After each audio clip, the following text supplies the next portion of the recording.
An incredibly useful resource for college applications is taking place today. And a Pally Club competes and wins in a rapidly growing sport. All that and more is coming up on today's show.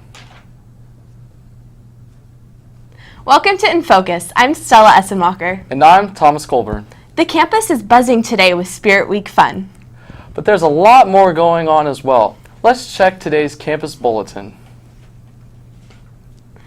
There's a workshop for today for seniors who want help with their CSU, UC, or Common apps before any early deadlines. Students who attend should come with questions about the process or the deadline applications and a laptop. They also need to be signed up on Teach More. It will take place today during tutorial in room 407. Also, the Pally Environmental Clubs Organization, or ECO, is organizing a campaign to encourage students to reduce single-use straws. Pledge at tinyurl.com/nostrawpally. The 2018 Pally Spirit Week kicked off in rousing fashion today. The stadium was packed with students showing their class spirit.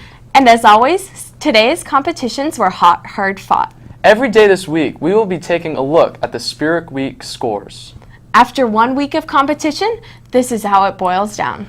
Sophomores are in the back of the pack with just 800 points. Sorry, Stella.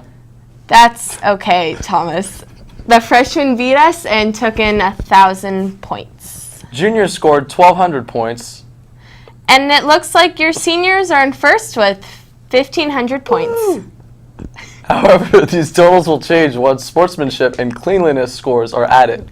That's right, and tomorrow is salad dressing day, so plan to dress accordingly. Freshmen will dress as Healthy Choice, sophomores as Ranch. Juniors are Thousand Island, and my senior classmates will be going as Caesar.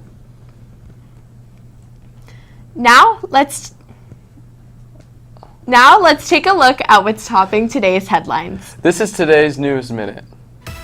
Elon Musk's high-speed underground transport system, Hyperloop, could soon be a reality. Musk has been touting the benefits of tube transport, his traffic-beating vehicle transport idea, for a number of years. Sunday on Twitter, Musk said the tunnel being dug to test his loop should be complete in early December. Pope Francis met today with the Colombian President Iván Duque. During their meeting, they discussed the willingness of the Colombian government for dialogue with the ELN guerrillas, but only if they comply with the conditions. The condition includes releasing all of the kidnapped and abandoning all criminal activity. Tensions between the U.S. and Russia are flaring up over a decades-old nuclear weapons treaty. President Trump says Russia isn't holding up its end of the deal, so he's pulling out of the pact. Meanwhile, Russia has accused Washington of violating the agreement and warns it could take retaliatory measures if the U.S. makes good on its threat. With Halloween just around the corner, many homes are putting up decorations like string lights. But these wouldn't exist without one of Thomas A. Edison's inventions. And Kyle, our very own resident historian, has more about this enlightening day in history. How is today important in the history of the light bulb, Kyle? Well, Stella, on October 22nd, 1879, Thomas Edison perfected his design of the first practical incandescent light bulb. On this day, Edison, using a filament of carbonized cotton thread, created an incandescent bulb which would burn out after 13.5 hours of use. He would later extend the life of the bulb to 40 hours, creating the first commercially available electric light bulb. It took Edison over 18 months of tests to find the right fiber and materials for his bulb. 12,000 experiments and $40,000 later, his design was perfected. While Edison receives some major present-day criticism for taking the credit for the initial invention of the light bulb, credit which should really belong to the inventors Henry Woodward and Matthew Evans, his testing and perfecting of the design made mass distribution of the now ubiquitous household item possible. Well, that's all for me. Back to you, Stella and Thomas. Thanks, Kyle. We all love the Spirit Week themes, but our sports guy, Jason Goldie, loves his sports themes and is in the studio now with the latest in Pally Sports news. By looking at you, I'd say today's sports theme is Waldo. What is the theme for today, Jason? Today's theme is victorious varsity volleyball and water polo wishing wins. On Saturday, girls varsity volleyball played 4 times, winning every game. In the Max against Branham, they shut out the competition with a score of 2-0. Boys varsity water polo weren't as lucky against Redwood and lost 7-11. But there's always next time. Now let's check our eSports scoreboard. In League of Legends, Pally won 2-0 against CSS Thunder. The Counter-Strike team won 1-0 against Perry High School. In Hearthstone, Pally won 3-0 against Kellis High School. The Rocket League 2A team won 3-0 against Excelsior High School, and it was nearly a clean sweep, but the Rainbow Six Siege team lost 2-0 against Basha High School. Unfortunately, there are no upcoming games today. Back to you. Thanks for that, Jason. You know, Stella, as a big gamer, I really appreciate those eSports scores. And it looks like our team is pretty good. They sure took in a lot of W's. Even with all those wins, the Play eSports team is often overlooked as a sports team on campus. Max Rosenblum has been researching the club and has more on this. Go in, we're coming in. While most high school athletes compete in sports such as football, basketball, or soccer, junior Skylar Ditmont is a different kind of student athlete. I play main support for the Pally Overwatch team. The team was founded by Skylar, along with several others, including current team president Ben Kong. We started the team about 3 years ago, and that was just when Overwatch was upcoming as this popular game. And me and a couple of our friends, we would play hours of it every day.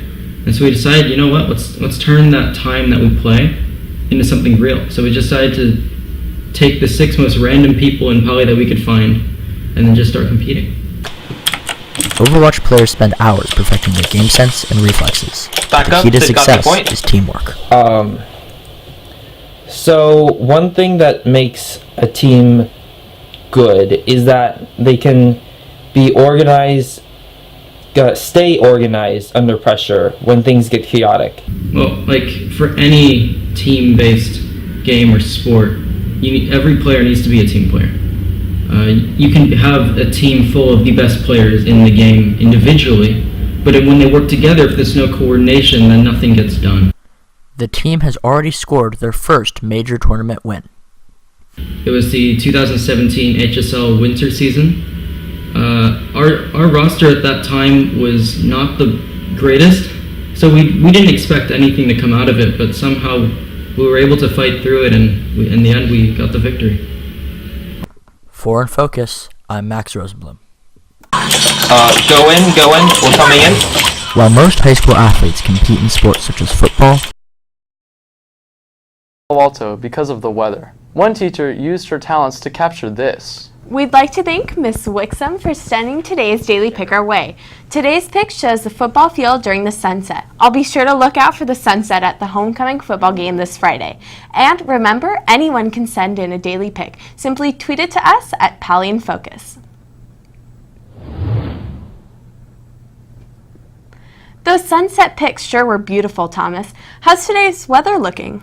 Well, Stella, for those freshmen who are also our astronauts, the temperatures today might not seem that out of this world. What's going on, Pally? It's your weatherman, Thomas Colburn. Let's talk about weather around the Bay Area today. So as we look in San Francisco, we have a high of 61 with a low of 51. It was around 59 degrees with winds at around 10 miles an hour. As we go into Oakland, we have a high of 63 with a low of 51, coming in around 58 degrees with winds at around 8 miles an hour. As we go down south, down to San Jose, we have a high of 69 and a low of 52, roughly around 68 degrees right now. So that's the temperature in the Bay Area today.